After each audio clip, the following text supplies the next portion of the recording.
Friends, ನಾವಿವತ್ತು ಈ ವಿಡಿಯೋದಲ್ಲಿ Aadhaar card, student Aadhaar card ಎನ್ನುವುದರ ವಿವರವನ್ನು ತಿಳಿಯೋಣ.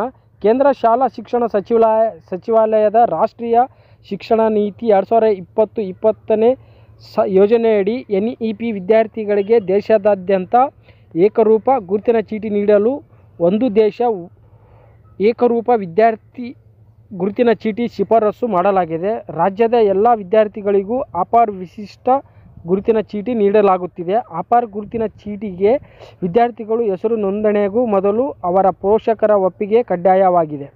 ಪೋಷಕರ ಆಧಾರ್, ವೋಟರ್ ID ಕಾರ್ಡ್ ಅಥವಾ ಡ್ರೈವಿಂಗ್ ಲೈಸೆನ್ಸ್ ಲಿಂಕ್ ಮಾಡಿ ವಿದ್ಯಾರ್ಥಿಗಳ ಆಧಾರ್ ಕಾರ್ಡನ್ನು ರೆಡಿ ಮಾಡಲಾಗುತ್ತದೆ. ಅದೇ ಥರ ನೆಕ್ಸ್ಟ್, ವಿದ್ಯಾರ್ಥಿಗಳ ಹೆಸರು ನೋಂದಾಯಿಸಲು ಶಿಕ್ಷಣ ಇಲಾಖೆ ಆದೇಶ ಹೊರಡಿಸಿದ್ದು, ಮುಖ್ಯ ಶಿಕ್ಷಕರು ಪೋಷಕರ ಸಭೆ ಕರೆದು ಅವರ ಒಪ್ಪಿಗೆ ಪಡೆಯುವಂತೆ ಸೂಚಿಸಿದೆ.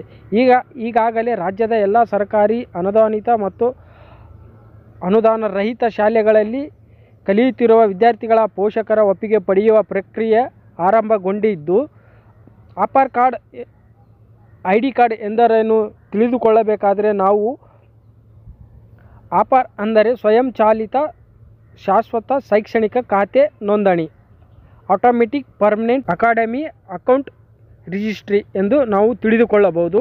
ಅದೇ ಥರ ಆಧಾರ್ ಕಾರ್ಡ್ ಪರಿಕಲ್ಪನೆ ಇದಕ್ಕೆ ಪ್ರೇರಣೆಯಾಗಿದ್ದು, ಆಧಾರ್ ಕಾರ್ಡ್ ಮಾದರಿಯಂತೆಯೇ ವಿದ್ಯಾರ್ಥಿಗಳಿಗೆ 12 ಅಂಕಿಗಳ ವಿಶಿಷ್ಟ ಗುರುತಿನ ಚೀಟಿಯನ್ನು ನೀಡಲಾಗುವುದು.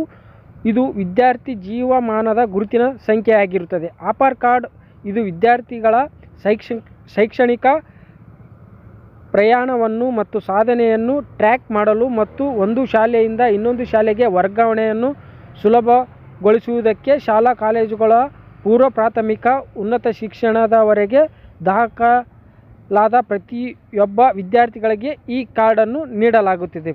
ಓಕೆ ಫ್ರೆಂಡ್ಸ್, ನಾವು ಆಧಾರ್ ಕಾರ್ಡ್ ಎಂದರೇನು, ಅದರ ವಿಶಿಷ್ಟತೆ ಏನು ಎನ್ನುವುದರ ಮಾಹಿತಿಯನ್ನು ಈ ವಿಡಿಯೋದಲ್ಲಿ ತಿಳಿದುಕೊಂಡಿದ್ದೇವೆ. ಇದೇ ಥರ ಮುಂದಿನ ವಿಡಿಯೋದಲ್ಲಿ ನಾವು ಆಧಾರ್ ಕಾರ್ಡನ್ನು ನಮ್ಮ ಮೊಬೈಲ್ನಲ್ಲಿಯೇ ಹೇಗೆ ಅಪ್ಲೈ ಮಾಡಿಕೊಳ್ಳುವುದರ ಬಗ್ಗೆ ತಿಳಿದುಕೊಳ್ಳೋಣ ಅಂತ ಹೇಳ್ತಾ, ನಿಮಗೆ ಈ ವಿಡಿಯೋ ಇಷ್ಟ ಆಗಿದೆ ಅನ್ಕೋತೀನಿ. ಇಷ್ಟವಾದರೆ ಲೈಕ್ ಮಾಡಿ, ಶೇರ್ ಮಾಡಿ ಮತ್ತು ನನ್ನ ಚಾನಲನ್ನು ಸಬ್ಸ್ಕ್ರೈಬ್ ಮಾಡ್ಕೊಳ್ಳಿ ಅಂತ ಹೇಳ್ತಾ ಧನ್ಯವಾದಗಳು ಫ್ರೆಂಡ್ಸ್.